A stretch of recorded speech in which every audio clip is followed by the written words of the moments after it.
Why do some businesses sell for $100 million while others might sell for $10,000, $100,000? So business transaction pricing is typically based on two factors. One, the cash flow that the business generates, and two, the multiple of that cash flow that the buyer is willing to pay. So figuring out the cash flow part is the easy part. Really, you're just going to take your business's EBITDA, earnings before interest, taxes, depreciation, and amortization, and you're going to add your salary as the owner and any perks that you might receive, like a company car or health insurance or anything that goes directly to you that benefits you personally. Now, the multiple is the tricky part. So you can see in, say, a venture capital space of an ultra high growth software company, you could see 100 times the cash flow or infinity times. A lot of times those businesses don't actually generate any cash flow.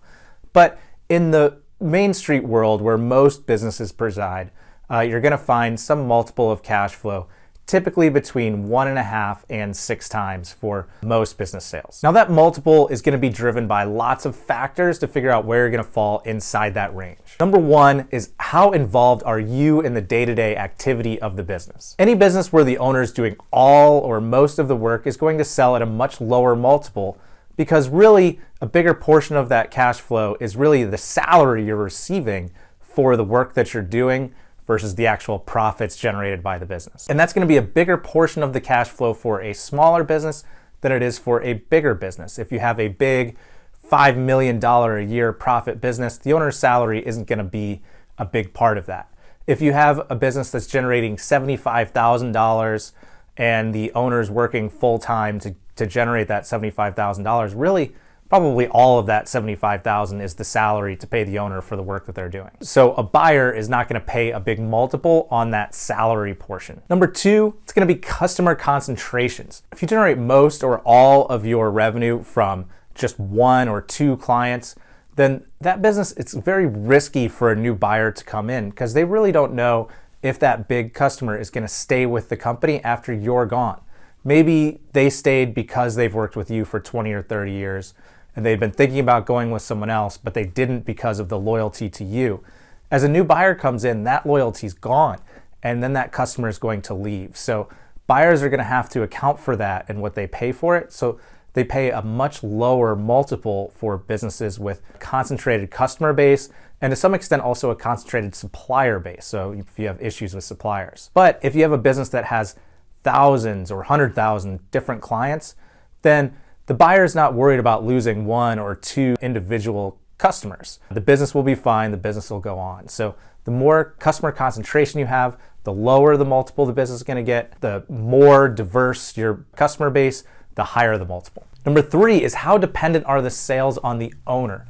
So if the sales are all generated by the owner and his drinking buddies, they all do business with each other, then that's going to be really tough for a buyer to come in who's not drinking buddies with those same people. So they might lose that business and that business might be at risk, versus if you have a company with a solid marketing and sales team and a solid process that goes on with whether you're there or not, that's going to be worth a lot more to the buyer than something that's really based off your personal relationships as the owner and as the chief sales officer of the business. Number four, and probably the biggest factor in driving the multiple, is the size. And one, it's just because size is somewhat a proxy for those other factors. If you have a bigger business, sales are probably less reliant on the seller. If you have a bigger business, you probably have more, thus more diverse customer base.